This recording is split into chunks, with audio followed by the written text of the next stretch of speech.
travail du parage commence par un curage du sabot du cheval afin d'enlever toutes les saletés. Le maréchal ferrant utilise une rainette ou couteau anglais pour nettoyer le sabot.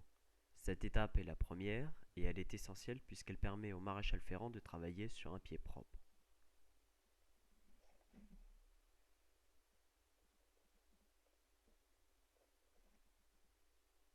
Ensuite vient l'étape du nettoyage de la fourchette. C'est une étape très importante puisque c'est une partie molle et poreuse qui a généralement tendance à pourrir si celle-ci n'est pas nettoyée régulièrement. Je ferai dans une autre vidéo une démonstration sur comment soigner et traiter le problème des fourchettes pourries.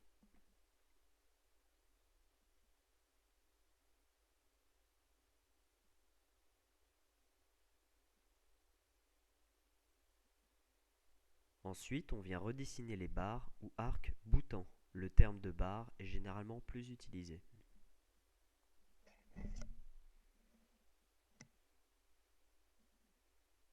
La prochaine étape est la coupe de l'excédent de corne. Il s'agit de la quantité de corne qui a poussé entre deux parages. Cette pousse ou avalure est d'environ 1,5 cm par mois.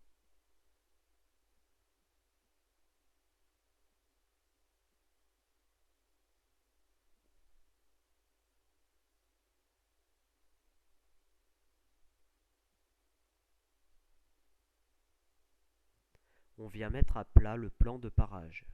Il faut que les talons soient à la même hauteur, l'interne par rapport à l'externe du sabot.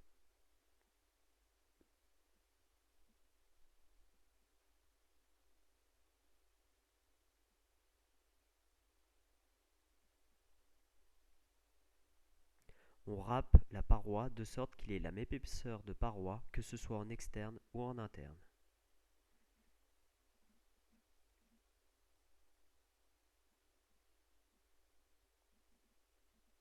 Après cela, on peut apporter quelques dernières finitions, que ce soit sur la fourchette, les barres et la sole.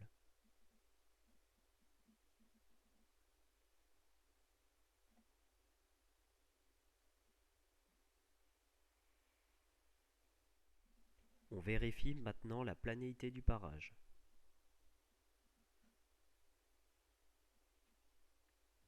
Maintenant, c'est l'étape du pariétal.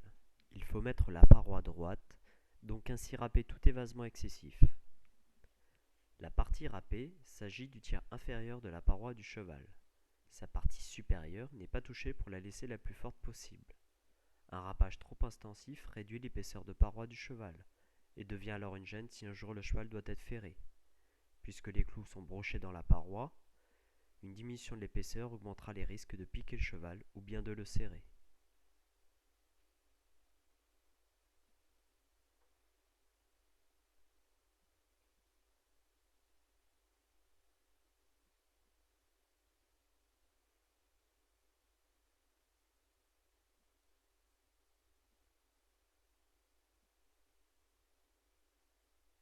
Toutes les étapes expliquées précédemment sont dans un seul but, celui de faire un sabot symétrique. Symétrique signifie un sabot où ses différentes parties sont équidistantes des unes des autres.